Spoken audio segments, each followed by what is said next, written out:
ቤተ መጥቶ መስጂድ ጋር መጥቶ ቤተ እምነት ውስጥ ገብቶ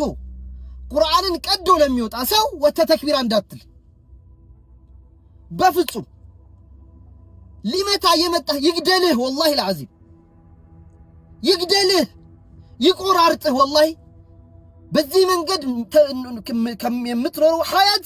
ለአኺራ ለዱንያ አይበጅህም ተደብቆ የሚያጠቃን ሰው ምንም ላታደርገው ትችላለህ ፍለፊት መጥቶ ግን ሃይማኖትን ተኩር ሃይማኖት ጥቃት ለማድረስ የመጣን ሰው ግን ብለው በመጣበት መንገድ አስተናግደው والله ይሄን ሰውራ ከልቤ ነው አንዳንድ ምኞቶች አሉ ግን አይሆኑ ምን አለበት ያክሱም ወጣት በሆንኩኝ እኔ ምን አለበት ነዋሪነት ይዛ በሆነ ዛሬ ሞት ነበር መሆነው ሆኜ ሞት ነበር በአላህ Subhanahu Wa Ta'ala መንገድ ላይ አንዲት ፍሬ ጠጠር እንኳን ወርውሬ አንዲት ኮብልስቶን እንኳን ወርውሬ ያቅሜን ፈንክቼም እሞት ነበር ሸሂድ ሆን ነበር የእስልምና ክብር አልገባንም ማለት ነው ይሄንን ስል አክሱም ውስጥ የመብት ትግል የምታረጉ ወንድሞች አባቶችን ምናምን ዝቅ አድርጌ ለማየት አይደለም ላኪን አንዳንዴ ሁሌ የመጣ የሚመታ ሰው እንደምትጮህ ወታ አላሁ አክበር ብቻ እንደምትል የሚያቅ ሰው ስቆ በሄዳል አንድ ሺህ ቦክስ ይምታ ሁለት ጥፊ ምታው የጥፊው ማዕና ኢማን ነው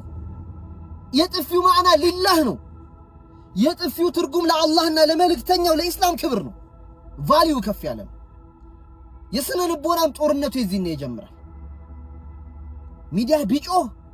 ሚዲያ ባይጮህ የሚያመጣው ፋይዳ የለም እዛ አካባቢ ያላችሁ ወንድሞች ሊጎዷችሁ ሊመቷችሁ መስጂድ ውስጥ የተከበረው የአላህ ቤት ላይ ከነጫማ ገብተው የአላህን ቃል والله ተያይዛችሁ ለቁ አንገታቸውን ነክሳችሁ ለቁ ለምን መጥቶብህ ነው ሄደህበት አይደለም አላህ ፊት አላህን ለመማፀን ሄደህ አላህ ፊት ቆመ የመጣብህን ሰው ሄስቴት አታርገው አቴ ክብር የሚገባው ሰው አይደለም የውሻ ሞት የሚገባው ሰው ነው እስከ መቼ ድረስ መስጂድ ሲፈርስብን